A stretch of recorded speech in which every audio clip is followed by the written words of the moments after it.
Hi everyone, this is Ayush. कैसे हो आप सब लोग। चलिए देखते हैं कल मार्केट में किस तरीके से ट्रेड कर सकते हैं और उसके पीछे का लॉजिक क्या रहने वाला है। सबसे पहले देखते हैं बैंक निफ्टी को। तो बैंक निफ्टी का वीकली चार्ट देखेंगे सबसे पहले यहाँ पे। तो आप देखोगे बैंक निफ्टी ने कंसेक्यूटिवली लास्ट 3 वीक से एक पॉजिटिव क्लोजिंग किया है और उससे पहले कंसेक्यूटिवली एक सिवाय एक ग्रीन कैंडल के नेगेटिव क्लोजिंग कर रहा था।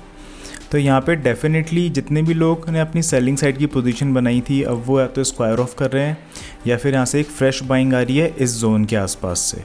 अब बात करते हैं अपन डेली चार्ट पे। तो यहाँ पे आप देखोगे बैंक निफ्टी ने क्या किया है, लास्ट सेशन के अंदर यहाँ पर एक पिन बार कैंडल ड्रॉप करा था और लास्ट सेशन के अंदर उस पिन बार कैंडल को मार्केट ने निकाल दिया।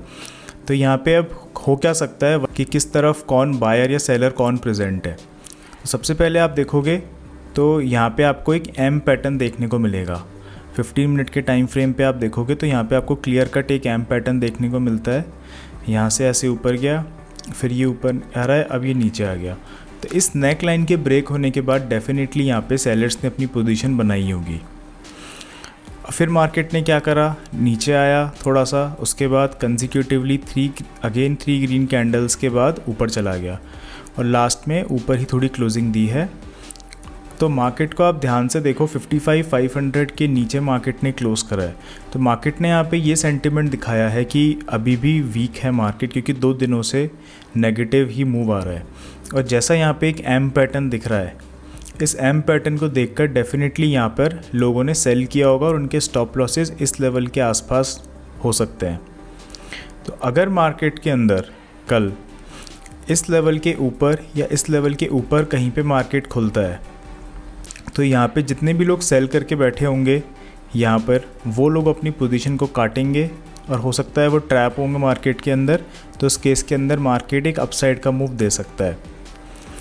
और अगर मार्केट फ्लैट खुलता है, फ्लैट का मतलब यहाँ ये जोन और इस जोन के बीच में अगर कहीं भी मार्केट खुलता है, तो चांसेस हैं अगर मार्केट थोड़ा सा इस जोन के आसपास, इस सर्कल के आसपास कहीं भी खुलता है, तो मार्केट एक बार पहले ऊपर की तरफ जा सकता है या फिर पहले नीचे जा सकता है, दोनों तरफ जा सकता है, क्योंकि दोनों तरफ ही स्टॉप लॉसेस अवेलेबल हैं। नीचे की तरफ बायर बाय करके बैठे होंगे यहाँ से, और यहाँ से कोई ना कोई यहाँ पे सेलर बैठे होंगे डेफिनेटली।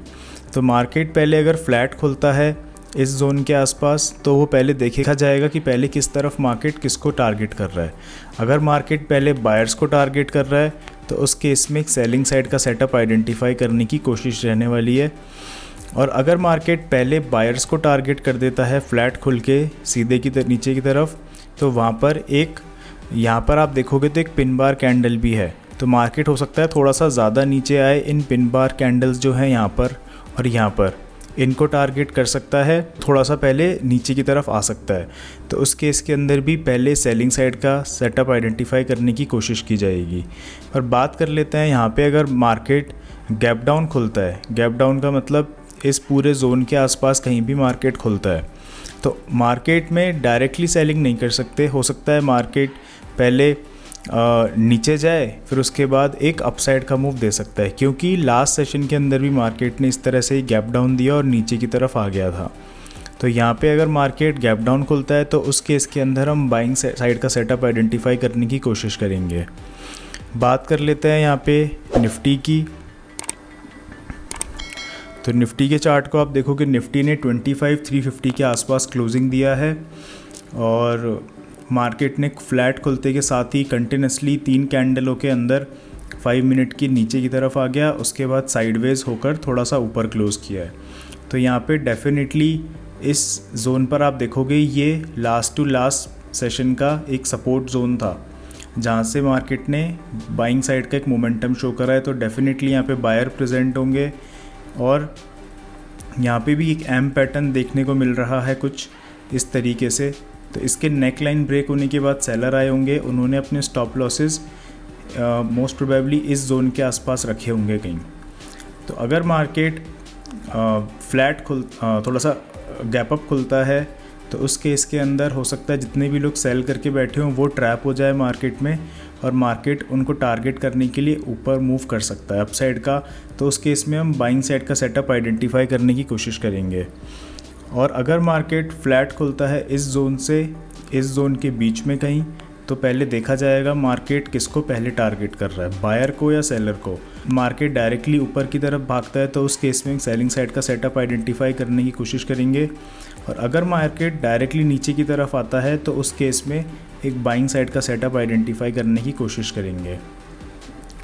और अगर मार्केट निफ्टी भी अगर बहुत ज़्यादा गैप डाउन खुलता है इस जोन के आसपास, तो हो क्या सकता है, यहाँ पे जो भी सेल करके बैठा हो उसको मार्केट डायरेक्टली ऐसे ऊपर की तरफ टारगेट ना कर पाए, क्योंकि मार्केट को सबसे पहले ये देखना होता है कि किस तरफ के स्टॉप लॉसेस मार्केट के लिए ईजी है टारगेट करना। अगर मार्केट में कोई सेल करके बैठा है इस लेवल के आसपास, उसने अपना स्टॉप लॉस यहाँ डाला है, तो मार्केट अगर गैप डाउन खुल रहा है इस जोन के आसपास तो डायरेक्टली उसको टारगेट नहीं कर सकता।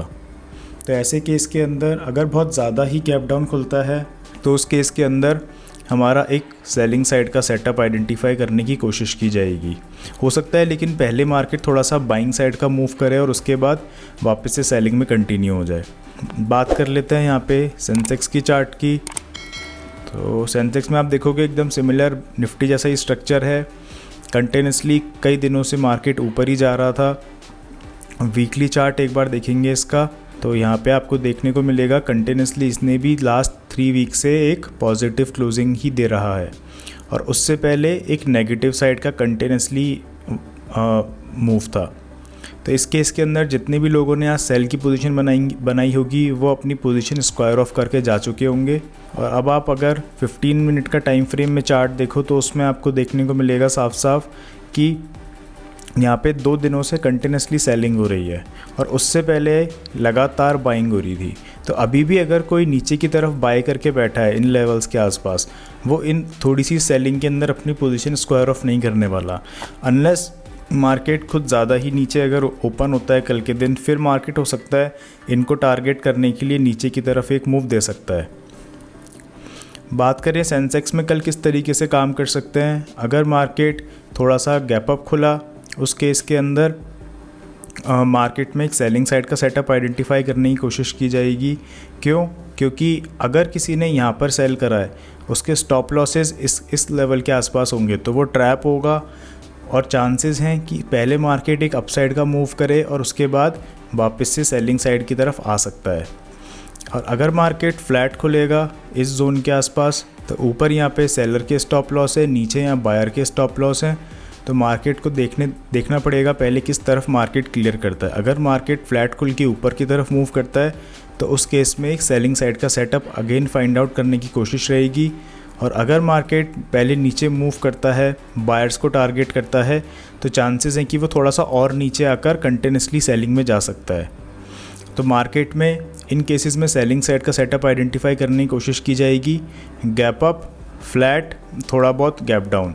अनलेस अगर ज़्यादा ही मार्केट गैप डाउन हो जाता है तो उस केस में हो सकता है मार्केट पहले अपसाइड का मूव करे और फिर वापस सेलिंग साइड में जाए, या फिर पहले सेलिंग साइड में फर्दर जाए, यहाँ पे जो स्विंग्स हैं इसको टारगेट करने के बाद एक अपसाइड का मूव दे। तो उसका भी डायरेक्टली प्लान नहीं बनाया जा सकता। तो आप फर्दर आप आने वाले चार्ट को ज़रूर देखिए। आई होप ये सारे पॉइंट आपको समझ में आए होंगे। वीडियो अच्छी लगी तो वीडियो को लाइक एंड शेयर कीजिए फ्रेंड्स। अभी के लिए इतना ही, थैंक यू।